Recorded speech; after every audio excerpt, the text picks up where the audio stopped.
Welcome to Please Me, the award-winning bilingual sexuality podcast bringing you bold conversations and big clit energy.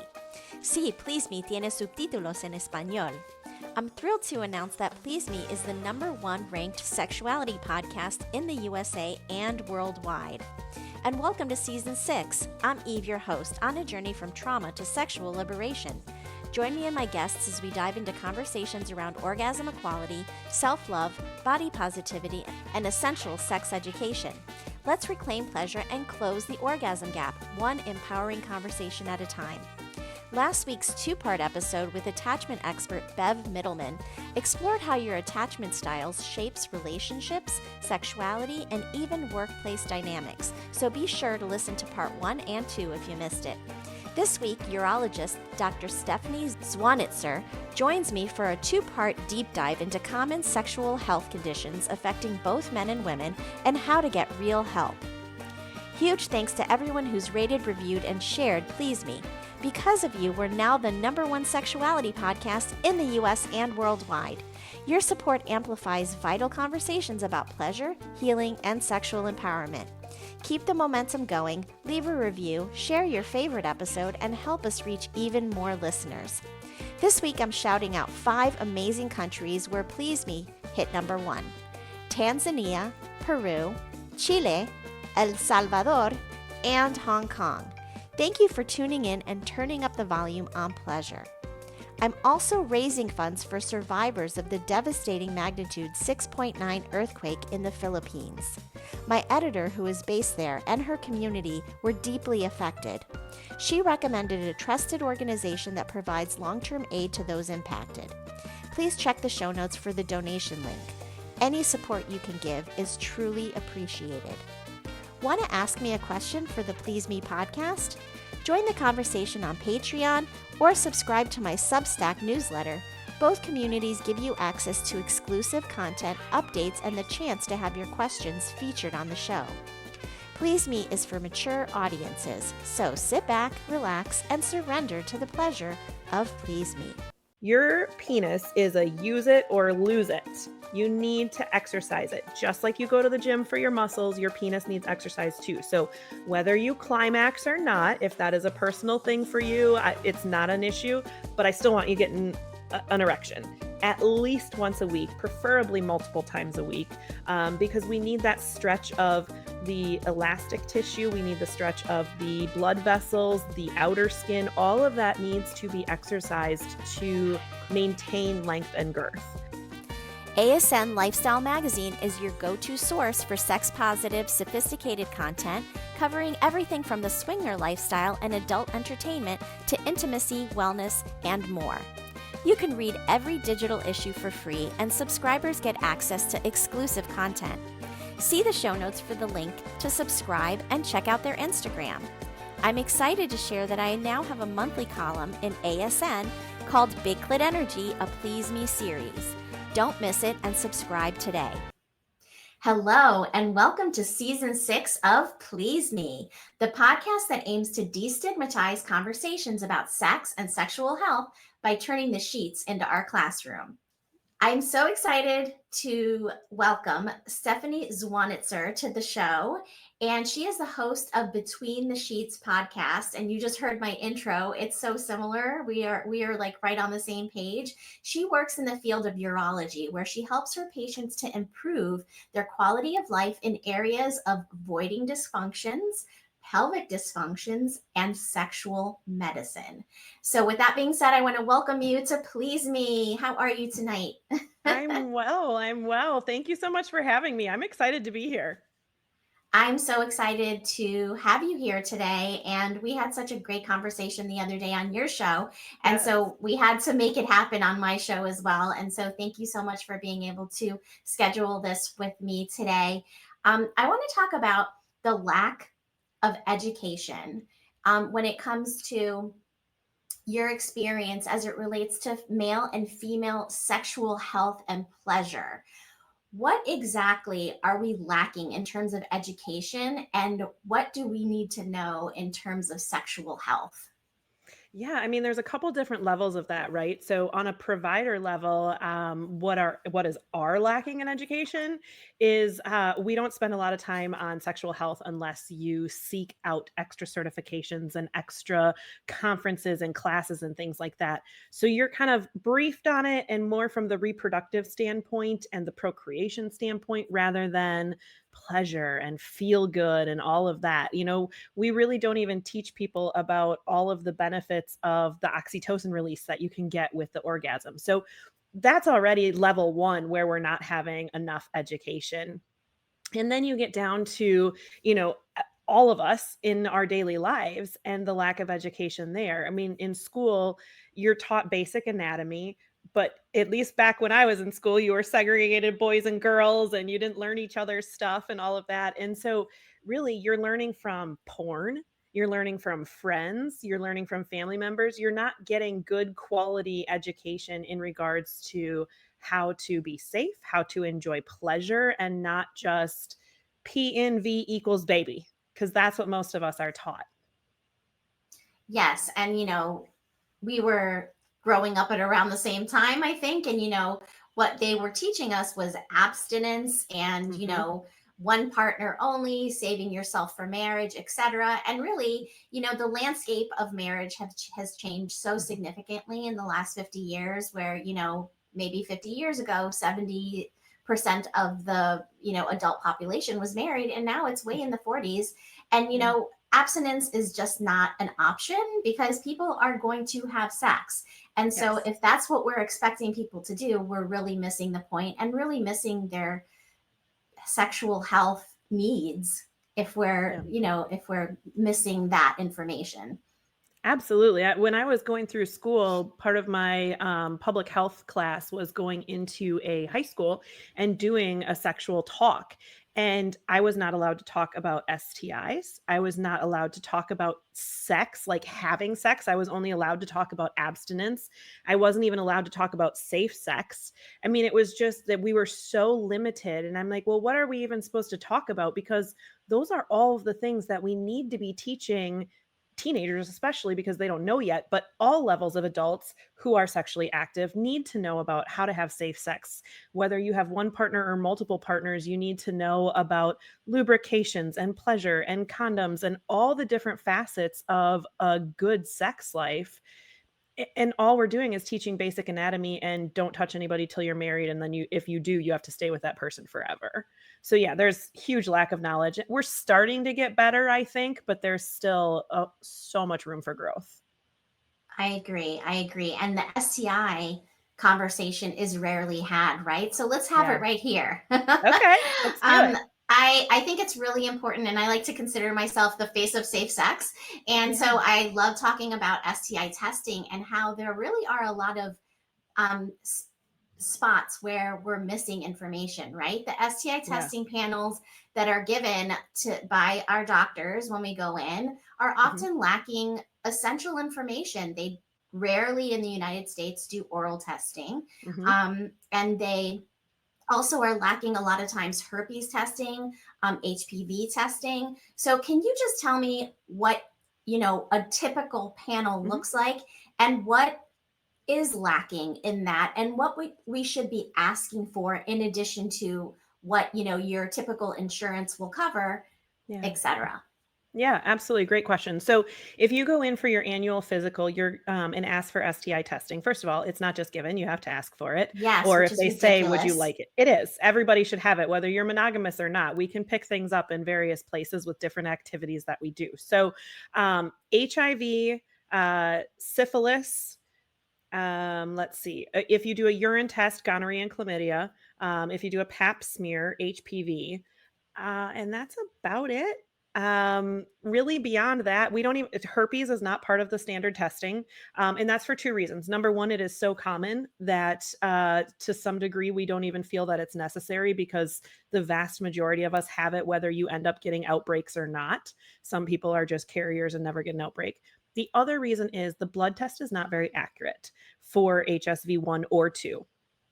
These can give not only false negatives, but false positives. And so all of a sudden you think you have HSV because this came back positive, but it's not actually there. And then the emotional stress and everything that goes along with that, and is it from this partner or that partner? Herpes, you really can't tell. You could have been carrying it for years and years and years. The nice thing about herpes is it doesn't affect anything besides giving you a rash from time to time. So you're not going to get any organ damage or anything like that. So if you do have it, it's really not that big of a deal. Just tell your partners so they're aware. But it's not part of the regular testing. The best way to get tested for that is if you have an outbreak, go and have a provider swab it, and that will tell us for sure what it is. And HSV 1 and 2, we really don't even differentiate between the two anymore because you can get oral herpes up top and down below. You can get genital herpes down below or up top. So I would always ask for testing. If you have a rash and you're not sure what it is, get it swabbed and figure it out. Um, and then definitely, getting the vaccines and the testing and stuff on a regular basis is super important. Between partners, it should be done, and at least on an annual basis if you're a monogamous. And what vaccines are you specifically talking about? Yeah, the HPV vaccine. Okay. It's not perfect by any Mm-hmm. means, but it does decrease your risk, and it even if you get those levels of HPV, it's been known to decrease the extent of the possibility of cancer. So it would maybe make your cancer less than it would be had you not gotten the vaccine. Yes, and that's something that is given to girls, right, when they're very young. And that's something that a Mhm. parent needs to decide, right? But how Yeah. about for boys? Is there a vaccine for boys? Yes, they can actually get the same vaccine. So it is now standard for all teenagers, male or female. And I believe a lot of universities now are even requiring it on their admissions, just like you would like a hepatitis injection. And so there's a good push for it. Obviously, it's not right for everybody if you have allergies or things like that going on. So certainly talk to your provider specifically for yourself. But it's a great vaccine in regards to a way to prevent cancer. Absolutely, super important. And I want to go back to herpes because Yeah. it's not just a rash, right? There's other symptoms that come along with herpes. Can we just touch upon that? Yeah, so it's usually pain, itching, burning, and that can start before you even see the rash. And a lot of times that pain can last for several weeks. Those sores get crusted over, and you're highly transferable when you have an active infection, but you are transferable at any point in time. But we have great medicines, acyclovir, valcyclovir, those can help get the outbreak under control. Hmm. And if you are a person who doesn't want to transfer it to a partner, let's say your partner doesn't have it and you do, you can take a daily dose of one of those medications. Or if you're a person who gets frequent outbreaks, you can take a daily dose of those medications to keep your outbreaks less. Yes, and it also actually comes along with flu-like symptoms. So if you're Yeah, it feeling can. like you have the flu, you may be misdiagnosed with having Hmm. the flu or having an upper respiratory infection or something else.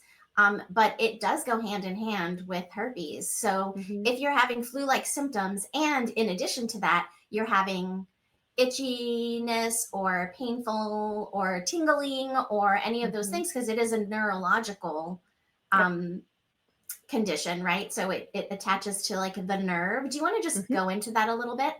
Yeah, sure. And so it's very similar to the chickenpox vaccine that we had as kids, that can come back as shingles. It's very similar. So it actually lays on the nerves in what's called a dermatome. And so, like, certain areas of your body are going to be more likely to get outbreaks because that's the area that the virus is living on. So just because that's why we have oral and genital, is because that's generally speaking, it's going to show up in the same dermatome that you got it in. But it can move, just not as often. But yeah, they live on the nerve itself, and it is a virus. There is not technically a cure for it, but like I said, we can suppress it pretty good. But you do need to be careful about stress levels, and anything that can really exacerbate flu-like symptoms on a normal basis can also exacerbate a herpes outbreak. So stress is one of the biggest factors, but it can also be other illnesses. If you are on any immunosuppressants for different disease processes that you might have going on, that can cause an outbreak as well. So, really trying to just decrease your stress and keep your immune system nice and healthy can help with the outbreaks.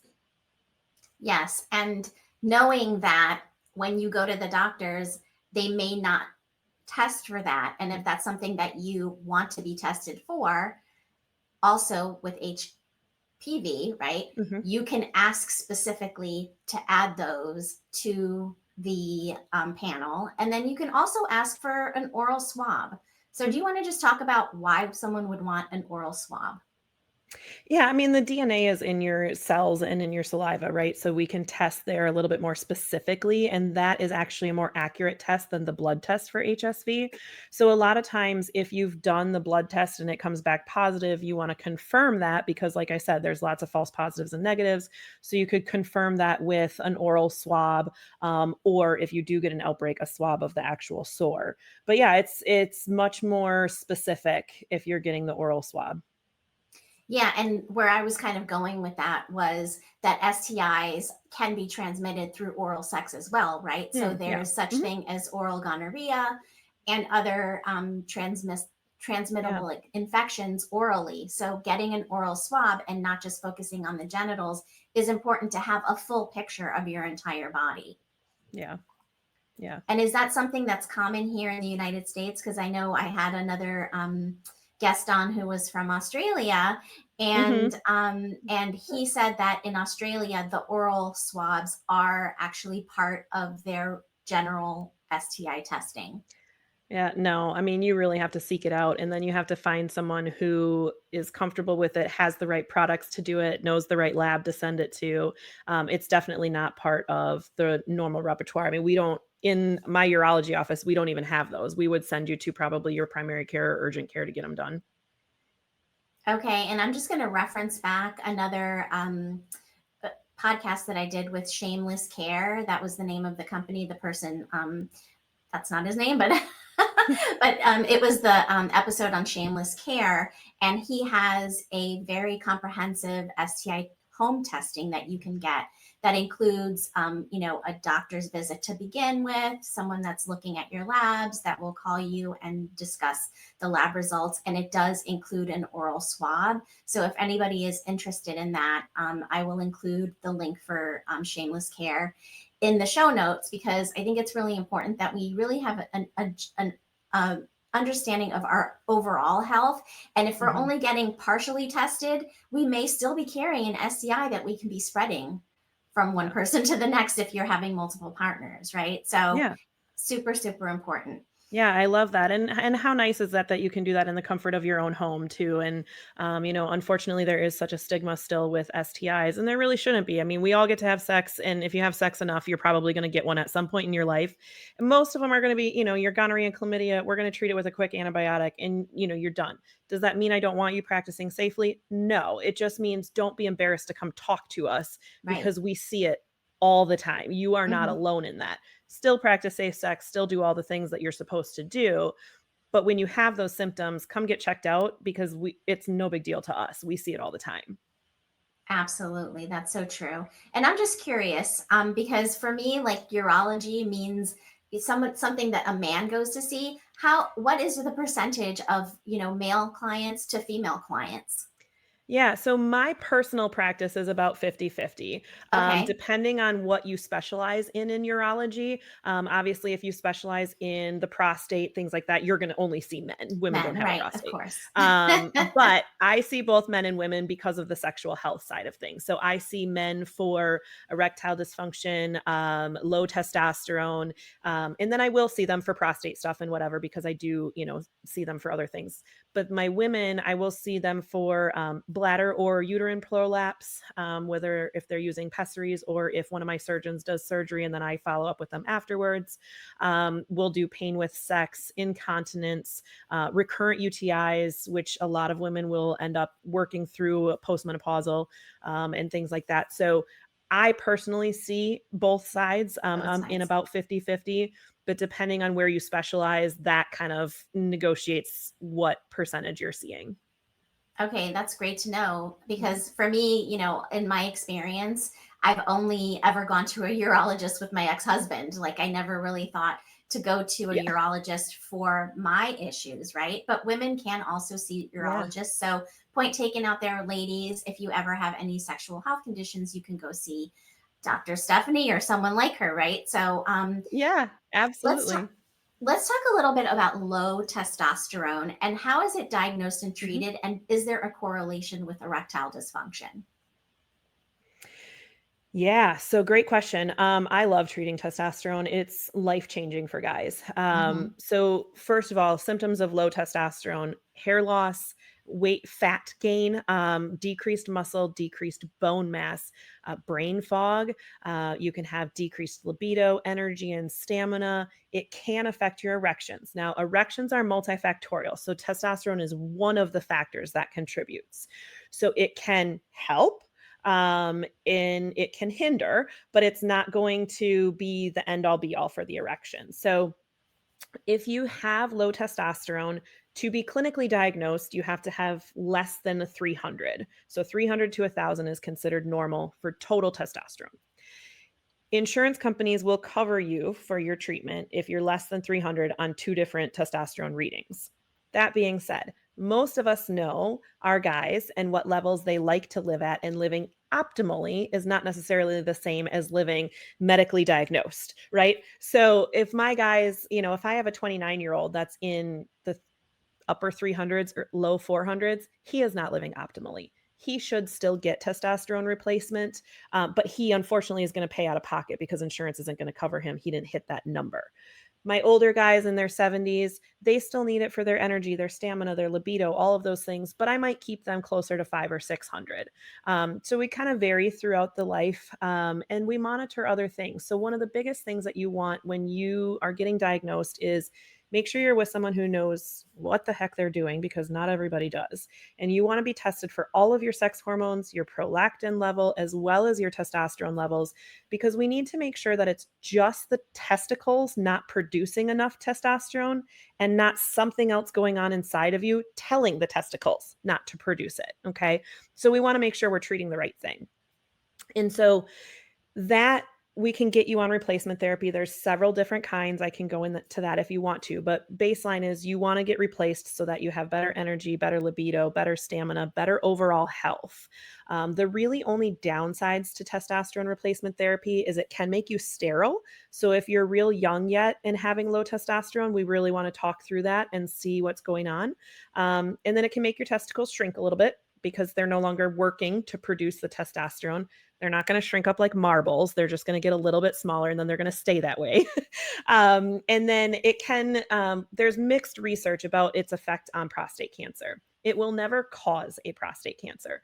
There is some older research out there showing that it could potentially make a prostate cancer grow faster. The newer Okay. research is not correlating that as much. So we're not really sure, but I do still talk about it because the older research really did show a correlation there. So I do like to talk about that. And then in regards to erections, it definitely is part of it. Erections are a lot mental and a lot blood flow, a little testosterone. So if you are, I always tell my guys, your head to head connection, very strong, very strong. So if you are stressed, if something's going on at work or in your relationship, or you're thinking about the grocery list, whatever, it's not just women that do that, men do it too. And, The so honeydew list, right? exactly, exactly. So if you're checking things off up here, he's not going to work. If you're worried because last time you didn't get a good erection and you're worried this time you're not going to be, it's not going to work. So the mental component is huge. And then blood flow. So if you have cardiovascular disease, high blood pressure, high cholesterol, diabetes, any of those things going on, you're going to have decreased blood flow to your penis. Okay.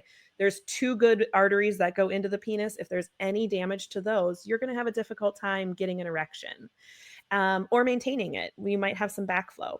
So there's different things we can do for that. And testosterone is one of the things that, if you have low testosterone and you're having some erection issues, a lot of us will start the testosterone replacement first and then see whether or not we also need to add on some erection specific medicine, or did that do enough to, kind of take care of the problem? Yes, you covered so much. And, a lot of what you describe in terms of, having low testosterone sounds a lot like the female equivalent of menopause, right? Or Yeah. maybe we can call it manopause. Is there a Right. technical term for the, female equivalent of menopause? Because men go through it too. If they have low testosterone, the Yeah. hormones are so important in our bodies. Hormones are so important. And no, there's not a specific term. I mean, it's hypogonadism is low testosterone, and it can be at any phase in their life. I mean, I think maybe my youngest guy that I have on TRT is 21 and my oldest Yeah, is in his 90s. So right. it's really any phase of life. You can really get benefit from it. So it's one of those things. I know I did say a lot, but I love low testosterone treatment. It is so life-changing for these guys. They come in and they're on the brink of divorce, they're on the brink of losing their job because they're tired, they're not having sex, they don't even care if they have sex, they don't care if they turn that project in on time, and you get them their hormones balanced, and all of a sudden everything's clicking and life is good again. And it's the same with women. I am not as well 100%. versed in female hormones. I'm Hmm. working on my certification right now, but if our hormones are off and not well balanced, we can have lack of energy, lack of motivation, brain fog, all of the same things. So, yeah, Exactly. whether you're male or female, all of the hormones, we all have all of them, just in different ratios. But it's super important to get them balanced. Yes, and I love that you talked about optimal Yeah. levels as opposed to normal levels, right? Because Mhm. obviously as we get older, it's normal to have decreased levels, but Yes. that's not necessarily optimal. And if you're Mhm. treating someone in their 90s, Yeah. obviously if they're not receiving testosterone, their normal level for a 90-year-old would be very low. Yeah. However, it's not optimal. And if someone wants to stay sexually active well into their 70s, 80s, and 90s, they should be looking at hormone replacement so that they can stay optimally fit in that area. Yeah, absolutely. Absolutely. Huge proponent of it. I think it's one of the best things that you can do, male or female, is get optimized that way. And that was something that I had to learn in practice too, was when I first was practicing. And testosterone's a controlled substance because it was abused for so long. And I know I'm going to be watched by the DEA and all these things. And so I was like, nope, if you're not below 300, I'm not doing it. And then you get a little bit more comfortable and you learn a little bit more and you realize there's differences there and there's nuances to it that we're allowed to do as providers. And you really learn about optimized medicine versus following the numbers, because let's be real, insurance doesn't know shit about medicine. And so I don't want to 100%. follow their recommendations. Absolutely. If you're only going by the insurance's recommendations, really, we wouldn't be getting much treatment at all because they don't want to pay for anything, right? No. And so we Right. really have to advocate for ourselves when it comes to anything outside of the realm of like what insurance covers. You have to Yeah. advocate for yourself. You have to ask for what you want. And if Yep. your testosterone is, say, within the normal range, but you're 25 years old and it's, you know, 350, You need you help. need to ask. You need to Yeah. ask. You need to say, hey, I need testosterone. Whether you want to prescribe it or Yeah. not, I'm going to find someone else that does. You have to Yeah. advocate for yourself, and so I think that's really essential. Yeah, and I'll just add a little caveat there because there are a Hmm. lot of men's clinics popping up and they Yes. will not necessarily optimize you. Okay. They Okay. will make money off of you. Okay. So you do need to do it safely. You should be Hmm. having labs checked at least every 6 months, if not more Okay. often. When you are changing doses, you should get them done more often. And you really want somebody who's looking at your blood count, your testosterone, your estrogen, and watching your PSA. Those are all really important factors. I can't tell you how many guys I've had come from men's clinics who are on 4 or 5 different medicines combining that are really not doing a whole lot for them, and I strip them down and their levels are still the same and they feel better because 'cause they're not getting the side effects of some of these other ones. So just do your research. I'm not saying that all men's clinics are bad because there are some fabulous ones, but just do your research, read the reviews, and make sure that it's not just a money drop, that they're really following you and treating you correctly. Absolutely. Absolutely. Let's talk about the pelvic floor because Yeah. I feel like that's such a abstract idea for a lot of people. They don't really understand what it exactly is. Yep. How does having an issue with your pelvic floor affect your sexual health for men and for women? Sure. So, for men, you can get chronic testicular pain. You can have issues with your erections. You can have penile shortening, just pain within the pelvis. You can also have leaking of urine, constipation, all of these things. Everything in our pelvis is so close together. And so, all of these have to be working, and you have to be stretched and strengthened. So, a lot of times, what we're seeing with patients who are having erection issues, chronic pain in either their scrotum or their pelvis, it's actually that they're too tight. They're carrying their tension in their pelvis. Their pelvis is so tight all the time. And you think if you held your bicep in a contraction, after a while, it's gonna get really sore and it's gonna cramp up. Same thing with your pelvic floor. If you're constantly holding it under tension, it's pinching your prostate, it's pinching your nerves, it's pinching your blood vessels, and all of those things cause pain and decreased sensation and blood flow issues to your penis. So all it's huge. So one of my favorite things is to send people to pelvic floor physical therapy. Now you can Google it and you can do some on your own. The problem with that is number one, you don't know if you're doing the things right. And number two, when you go and get assessed, they're looking to see what areas are you over tight in because we don't want to strengthen those areas. What areas are you loose in that we do need to tighten and strengthen? And really, like, where is the specific spot of your pain if it is a specific spot? Because how can we help that nerve? So it's really important to go and get a full evaluation and learn the exercises correctly from a pelvic specialist, because we will have people who will maybe not completely regain their erections, but they might still need a little medicine or something on the side, but they can get firmer. They can last longer. They don't have the chronic pain anymore. So it's really exciting when they can kind of like relax that pelvic floor. I just had a guy come into clinic today that I sent because he told me he's noticing his penis is getting shorter and he's only in his 40s. And just the anxious energy coming off of him today, I was like, "Oh, you're really tight down there. I can just tell. Like, we need to go stretch you out at physical therapy."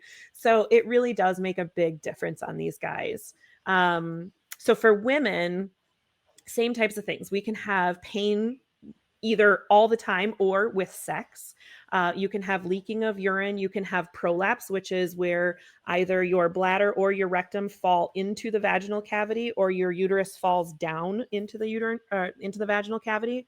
So those can be from pelvic floor weakness, and then of course leaking of urine, constipation, all those things as well. So specifically, again, pelvic floor physical therapy, go get an actual evaluation so we know where to strengthen and lengthen.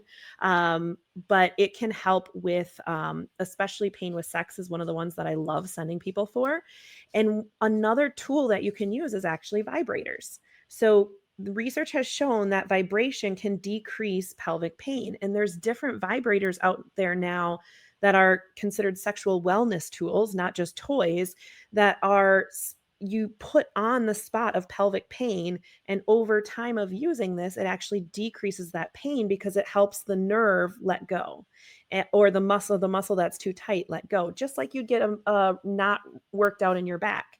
So it's really cool some of the stuff that's coming out with the pelvic floor for that. So strengthening is important, but you got to know which area of you needs to be strengthened. Kegels are not the end all be all, and in fact sometimes they make things much worse. So definitely get the exam. But we can help with the prolapse. Pelvic floor physical therapy helps some with that, especially if it's early on.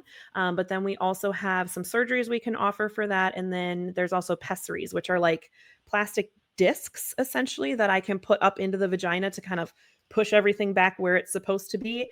And that stays inside of you. I clean it every once in a while and things like that for you, but it stays inside of you to help keep everything taut and up where it's supposed to be. And that can really relieve pain and pressure for people. So that's really cool as well. But yeah, there's so much with the pelvic floor. There's levels to it. And you would be surprised, but the muscle that goes down to and helps hold on to the guy's testicles is actually from the outer oblique muscles. So your abdominal muscles are actually into your scrotum. So when I tell you that it's not necessarily a scrotal issue in and of itself, because we've done the ultrasound, we know everything anatomically is okay, and I send you to physical therapy and all of a sudden they start working your abs, there's a correlation, there's a reason. It's all so connected down there. Absolutely. And a lot of times, our bodies are not seen as interconnected, right? You go to your, cardiologist for your heart and your dermatologist for your skin. But yes, everything down there is super connected. And I love that you differentiate between strength and stretch, right? So a runner oftentimes will have tight hamstrings because of the running. And so they need to do a lot of stretching so that they don't pull a muscle, right? And so it's important to get an evaluation to be able to see, are there tight muscles there? Because the tight muscles we don't want to exercise. So in other words, if you have a calf muscle that is it's spasming, right? And it's extremely painful, right? You're not going to go and do toe lifts and strengthen those muscles, right? So same thing with the pelvic floor. If your muscles are in spasm, you need to reduce that spasm before you can strengthen. So I love that you make that differentiation. And so yes, if you go online and you find pelvic floor exercises and you start doing them and the pain gets worse, stop immediately and go seek help from a pelvic floor physical therapist. So thank you for differentiating that, because it's so important. And I think a lot of times people want, to find answers on their own. And it's so easy to jump online and just pop into ChatGPT. What are the exercises I can do, or look in YouTube? And yes, there's a lot of information that you can find, but you need to also understand that, these exercises may not be the answer for you. Right. And they go to extra programs. I mean, pelvic floor physical therapy is a specialty within PT. So they go to extra training for this. And I can't tell you how much I have learned from the pelvic floor physical therapists in my life. They teach me stuff all the time that I've been able to incorporate into my practice and give people tips and tricks here and there, while they're waiting to get into their PT or something like that. But yeah, it's very individualized care. One pelvic floor is not like the next. Very true. Very true. Let's talk about penile atrophy and how men can avoid it. And then, we have the flip side of that. But let's just start with the penis first, because, then there's vaginal atrophy too. Yeah. So penile atrophy totally happens. It is absolutely normal. Some of that is going to be just your normal aging change with, decrease in testosterone, decreased blood flow. But one of the biggest areas I see penile atrophy in is people who are not active sexually. So even if you do not have a partner, your penis is a use it or lose it. You need to exercise it. Just like you go to the gym for your muscles, your penis needs exercise too. So whether you climax or not, if that is a personal thing for you, it's not an issue, but I still want you getting an erection at least once a week, preferably multiple times a week, because we need that stretch of the elastic tissue. We need the stretch of the blood vessels, the outer skin. All of that needs to be exercised to maintain length and girth.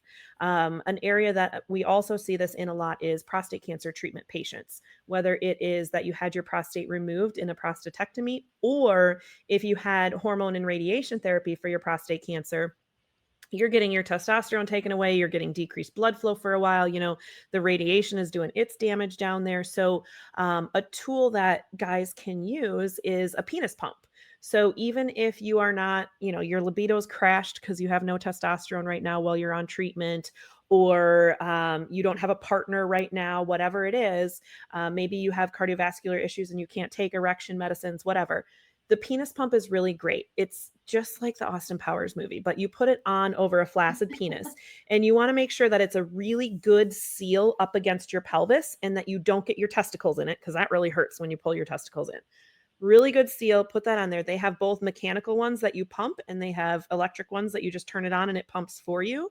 But what it's doing is it's really sucking the blood into the penis. I always joke with my guys that it sucks harder than their partner can for them. So it really pulls the blood in there to help them get an erection. And, then you can use a cock ring around the erection if you want to try and maintain it to actually have intercourse or whatnot. But, just getting that exercise and keeping that engorgement on a regular basis is the best way to avoid atrophy. And then, of course, getting your testosterone checked and replacing that if you need to. But the exercising the penis is the number one way to avoid the atrophy. It's huge.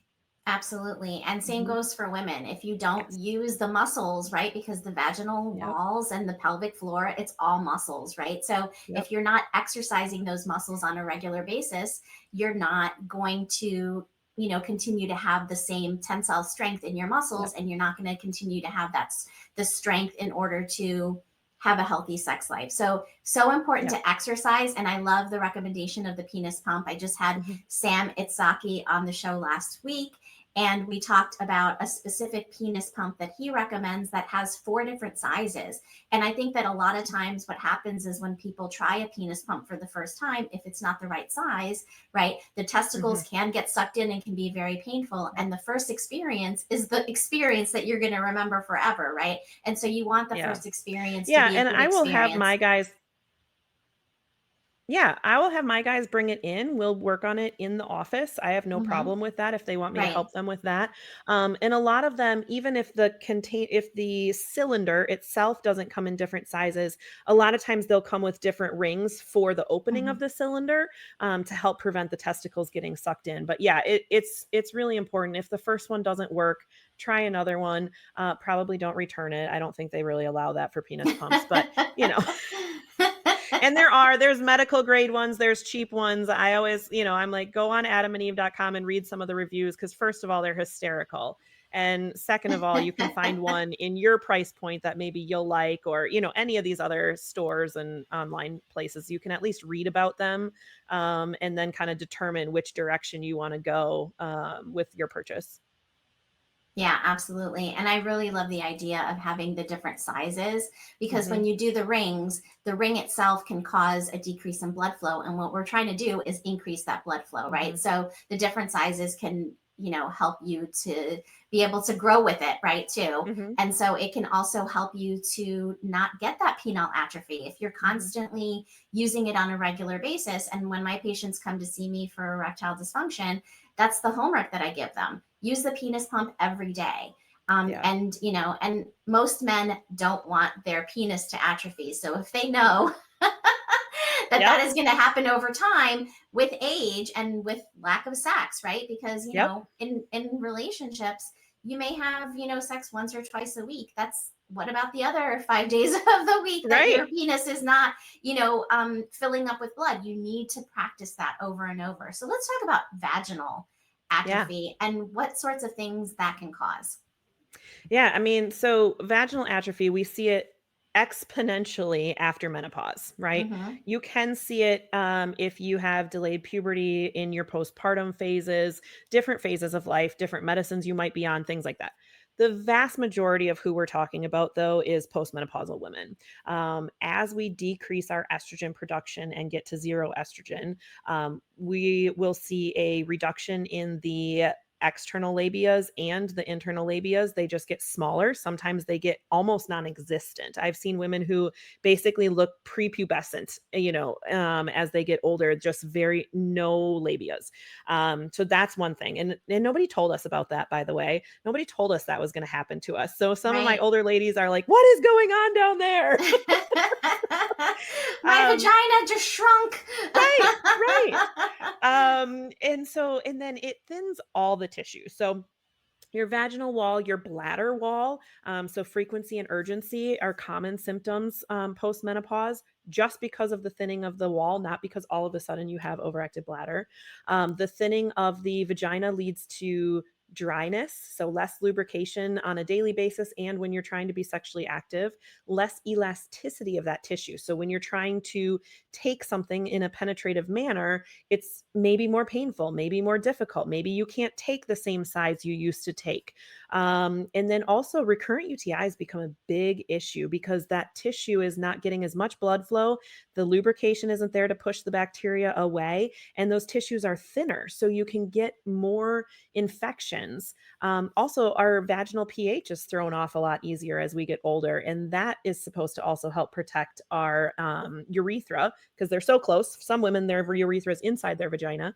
And so if we're getting all of those protective mechanisms thrown off, then we're really susceptible to infections. So my favorite thing is vaginal estrogen. Let's put it back there. It needs it. So we put a little bit of vaginal estrogen in there. There's different ways. There's creams, tablets, different things like that. But from a urological perspective, because I want to prevent UTIs and those things the most, I like to use the cream. It comes with a plunger. I say throw plungers away. Plungers to me are gross and you can never get them clean enough. So I like a good clean finger, blueberry size amount on your finger, and then you rub it between your labias and inside the vagina as well. If you only do inside the vagina, you're going to get some results, but not as much for the UTI prevention and the external area that we also want to be nice and lubricated and stretchy. And then getting it inside the vagina really helps with the stretchiness for sex and decreasing that pain associated with sex. Some women, it will bring back enough lubrication. Some women will still need to use lube when they're having sex. And no woman, regardless of age, should ever feel bad about asking to have some lube down there because you don't want to hurt. You should not hurt. You should be able to be supported with whatever you need down there while you're having sex. And then, of course, exercise, having sex, getting orgasms, masturbating, however you come to climax and get the extra blood flow going down there also helps keep the tissues nice and healthy. Absolutely. I was going to get into all of that on the second part. So I'm going to ask you, that's okay. That's fine. So I want to kind of expand on that on the second part though, because I do want to talk more about estrogen, but I do also agree that, having topical estrogen is so key. So we'll talk about that on the other side. I want to make sure that my listeners can find you.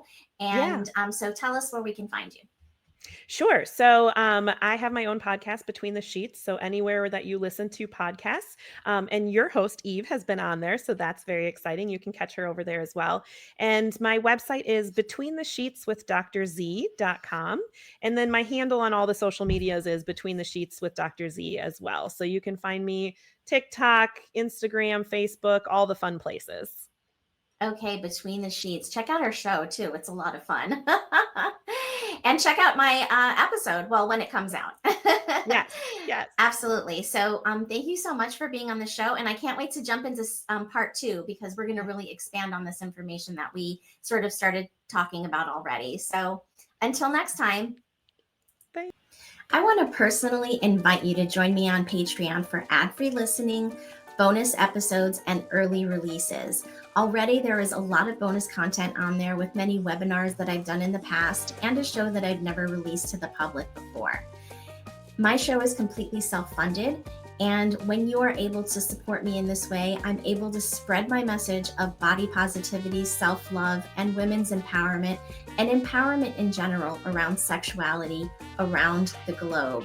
And so with that being said, I appreciate everyone who has already joined Patreon. And if you've thought about joining, now's your nudge to do so. I thank you from the bottom of my heart.